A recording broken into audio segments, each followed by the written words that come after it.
Hello বন্ধুরা, বলো তো এটা কোন জায়গা? ওই দেখো ওরা কি করছে। ওই দেখো ফিশারম্যান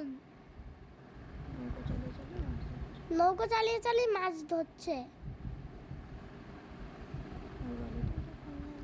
আর বলো তো এটা কোন মন্দির? ইসকন।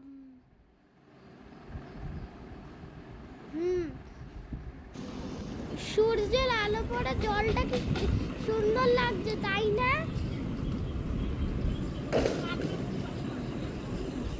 তোমাদের কেমন লাগছে?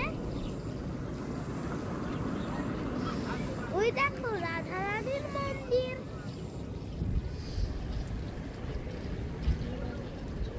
পাখিরা বাড়ি যাচ্ছে, একটু পরে সূর্য ডুবে যাবে। তোমাদের ভালো লাগলো ভিডিওটা?